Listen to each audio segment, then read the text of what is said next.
이어서 경주 소식입니다. 인터넷신문 경주포커스 김종득 기자 만나보죠. 안녕하세요. 예, 안녕하십니까. 네, 경주시의 대표적인 관광단지인 보문 관광단지에 박정희 박근혜 전 대통령의 동상을 건립해서 논란이 되고 있다고요? 예, 그렇습니다. 경주적, 진보적 정당 시민사회단체들이 최근에 그 박정희 우상화 사업 반대 경주 시민운동본부를 구성을 하고, 네. 이 보문관광단지 내의 그 관광역사공원에 만들어진 박정희 전 대통령의 동상 철거를 요구를 했습니다. 이 경주 시민사회단체들은 5.16 군사 쿠데타가 발발한 지 64년째가 되는 지난 5월 16일 날 이 경부문화관광공사 사옥 앞에서 기자회견을 열어서 이 박정희는 4.19 혁명으로 되찾은 민주주의를 군사 쿠데타로 뒤집고 또 유신 독재로 영구 집권을 꾀했던 독재자라면서 이 보문관광단지를 만들었다는 이유로 우상화하려는 것은 묵과할 수 없다. 이 박정희 우상화 공원은 즉각 철거해야 된다 이렇게 목소리를 높였는데요. 또 그러면서 그 경부문화관광공사가 이 우상화 공원을 조성을 해서 역사 왜곡에 앞장서면서 국민들을 분열시키고 있다라면서 국민 앞에 사과하라 이렇게 요구를 하게 됐습니다. 네. 경주 지역 단체들이 대구 경북 지역 시민사회 단체와 연대 투쟁을 하겠다 이런 방침까지 밝히고 있다고요. 그렇습니다. 대구에서는 홍준표 시장이 그 박정희 전 대통령 동상 건립 추진하면서 올 봄에 시민사회단체들의 반발이 많이 있었는데요.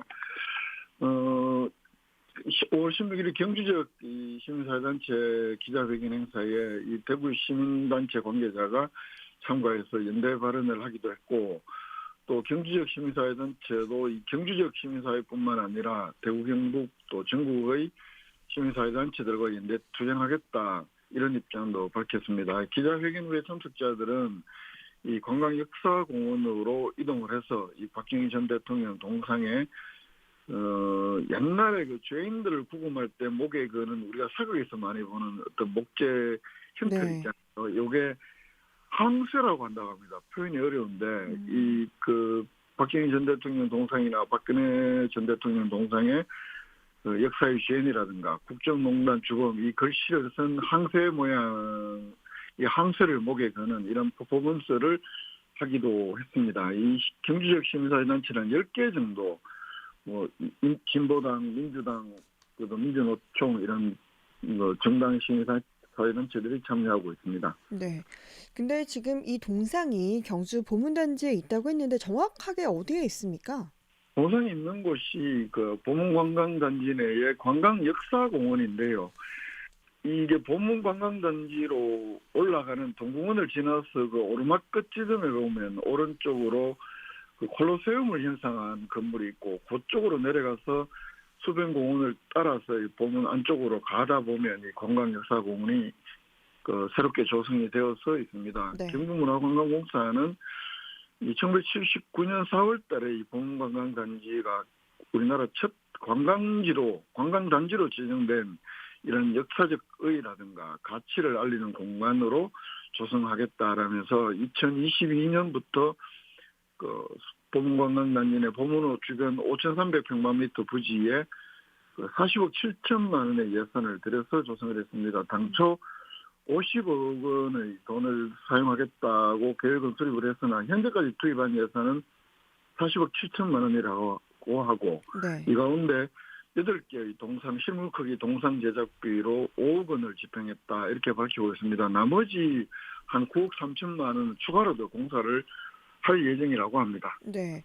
그러면 지금 이 관광역사공원에 동상과도 어떤 시설들이 있습니까? 동상만 해도 박근혜 전 대통령이 그 수행원들과 함께 이렇게 보문관광단지를 시찰하는 모습, 이 동상 실물 크기 동상 5개가 있고 또 박정희 전 대통령이 박근혜, 박정환 씨 어린 시절에 뭐 이렇게 앉아서 경주 관광단지를 구상하는 모습을 형상화한 동상 3개, 네. 총 8개의 동상이 서 있는데요. 물론 이제 그 지시하는, 구상하는 모습은 앉아있는 동상, 3개 정도는 앉아있는 모습이긴 합니다만, 이런 동상들을 중심으로, 경주 보문관광단지를 조성할 때의 뭐 박정희 전 대통령이 시찰하는 모습의 사진이라든가 이런 역사를 담은 벽, 그리고 동상 조형물, 벤치, 전망대, 음. 산책로, 동상 뭐 이렇게 조성이 되어 있습니다. 네.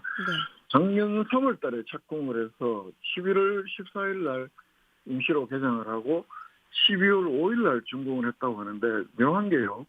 2022년 10월 25일 날 이른바 착공식, 기공식을 할 때는 이철우 도지사, 준하영 시장 뭐 등등이 참석을 했습니다만, 성대하게 했습니다만 12월 달 준공 기념 행사는 별도로 하지 않았습니다. 네. 이 공원은 보문 관광단지 조성에 박정희 전 대통령의 역할을 좀 특별하게 강조를 했다고요. 예, 아까 말씀드린 대로 뭐 박정희 전 대통령이 경주 종합 관광개발 계획을 뭐 지시하는 모습이라든가 친필로 네. 쓴 계획서 뭐 이런 것들 전시도 하고 있고 음. 형상도 만들어 놓고 있고, 그런데 이 관광 역사 공원이라는 게 말 그대로 보문관광단지의 개발 역사를 보여주면 될 텐데, 네. 뭐 그런 개발 역사보다는 대체로 박정희 전 대통령의 역할에 초점을 맞춘 모습입니다. 실제로 이 김성조 전 경북관광공사 사장이 2022년 10월 25일 기공식을 할 때 연설을 보면 이렇게 이야기를 합니다.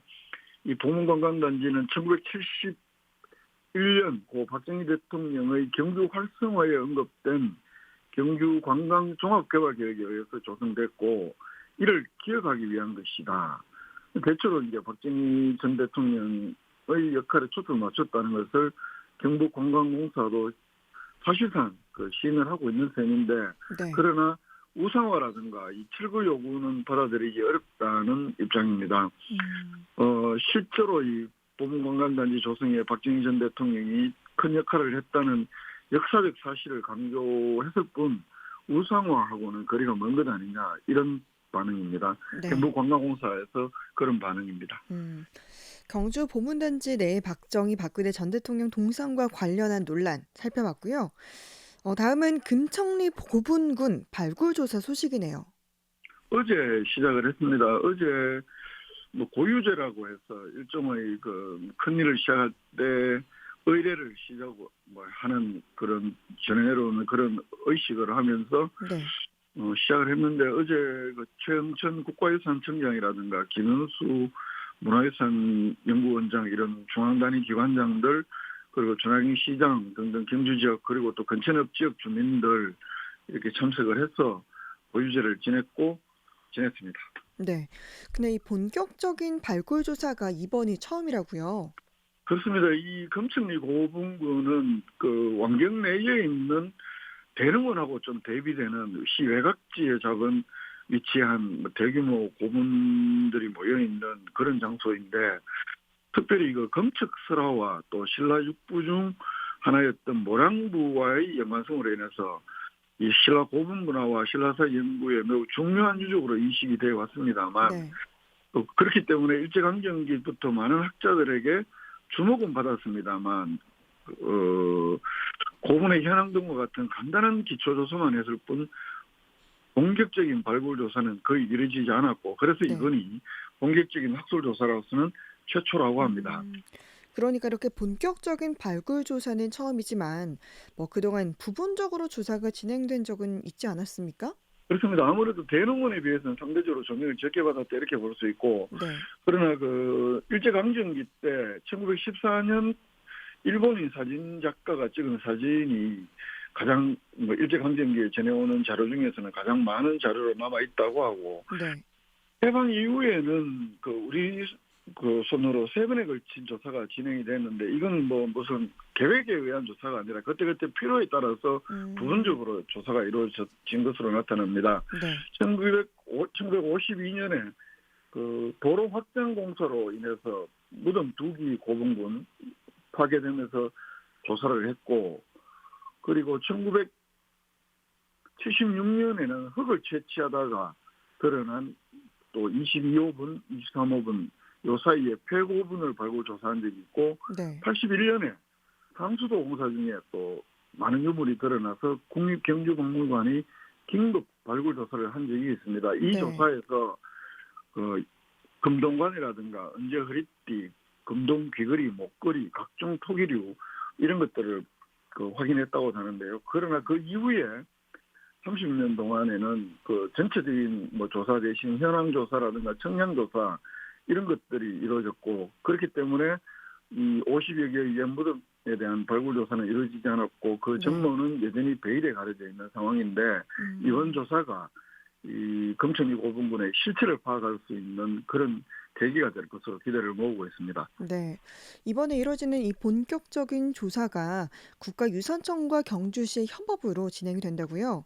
그렇습니다. 이게 작년에 경주시하고 옛날에 문화재연구소, 지금 명칭이 바뀌어서 경주문화유산연구소가 협약을 체결해서 중장기적인 조사 계획을 수립을 했고, 네. 그 계획에 따라서 처음 이번에 시행하는 조사인데요. 이 전체 면적 한 13만 3천 평방미터에 해당하는 이 금천리 고분군을 총 7개 지구로 나누어서 전체적인 분포를 확인을 하고, 또 현존하는 대형 공토분은 물론 그 눈으로 확인되지 않은 고분군의 매력 경계, 또 폐고분의 존재 여부 이런 것들을 전체적으로 파악해서 차후 복원 정비에 활용할 예정이라고 합니다. 신라시대 금천리 고분군의 전체 실상을 파악한다는 것인데, 그래서 네. 이번 조사를 통해서 이 신라 왕경 중심부와 주변 고분군의 비교 연구, 그래서 금천리 고분군의 성격을 좀 더 명확하게 밝힐 수 있을 것으로 기대를 모으고 있습니다. 네. 경주 금청리 고분군 발굴 조사 소식까지 살펴봤습니다. 김종대 기자였습니다. 고맙습니다. 예, 고맙습니다.